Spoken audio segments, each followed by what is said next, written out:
Көршіміз Ресей үкіметі бірқатар батыс мемлекеттерінен келетін азық-түлікке тыйым салғаны белгілі. Соның салдарынан 140 миллиондық алып нарықта бірқатар импорттық тауарлардың орны босап қалды. Мұндай бос кеңістікті ұтымды пайдалану үшін қазақстандық тауар өндірушілердің алды Мәскеу қаласына барып, өз өнімін емін-еркін сата бастады. Ресей астанасындағы ауыл шаруашылығы өнімдері көрмесінің қалай өтіп жатқанын әріптесім Нұртас Сұлтанұлы баяндайды.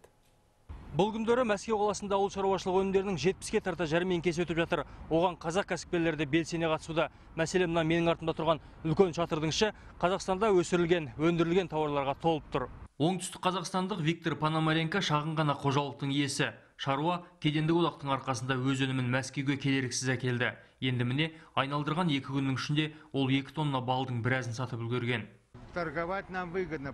Бұл жерге келіп сауда жасау бізге тиімді. Мәскеу қалай дегенмен қымбат қала ғой. Сондықтан тауарды да жақсы бағаға өткізуге болады. Соның арқасында жолға, қонақ үйге кеткен шығынымыз ақталып, тіпті пайда көріп отырмыз. Сондықтан шақыратын болса, мұндай жәрмеңкеге тағы да келемін. Жәрмеңкедегі өнімдер Қазақстанға қарағанда қымбатқа сатылып жатыр. Алайда ол мәскеуліктер үшін арзан саналады. Осылайша сатушы да, сатып алушы да риза. Ең бастысы, біздің тауарлардың сапасы жақсы.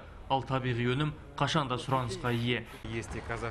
Мәскеуде қазақ өнімдерінің сатылып жатқанына қуаныштымыз. Бұл жерде көптеген тауарларды таңдап алуға болады. Дәмі тіл үйірер қауын қарбыз, кондитерлік өнімдер, бал дейсіз бе, маған барлық заттар ұнады. Сөреге негізінен кондитерлік өнімдер, жеміс-жидек, ұн, май, макарон сынды күнделікті керек заттар қойылған. Жәрмеңке осы айдың соңына дейін болады. Сондықтан өнімін өткізген кәсіпкер елге оралып, оның орнына басқасы келіп отырады. Осы қаланың тұрғындары, қонақтары біздің тауарларды таниды, жақсы көріп алып жатыр. 2-3 күннің арасында біздің ярмарканы 2 миллиондай адам көріп кетті. Шараны Қазақстанның Ресейдегі сауда өкілдігі мен Мәскеу үкіметі бірлесіп қолға алған. Сондықтан қаланың қақ ортасындағы сауда орындары бізге тегін беріліп отыр. Осы жәрмеңкенің арқасында қазақ кәсіпкерлері Ресей нарығын зерттеп, өз өнімін жергілікті жұртқа кеңінен таныстыруда. Ал түпкі мақсат алып нарықтан ойып тұрып тұрақты орын алу. Нұртас Сұлтанұлы, Айнагүл Серікқызы, Мәскеуден.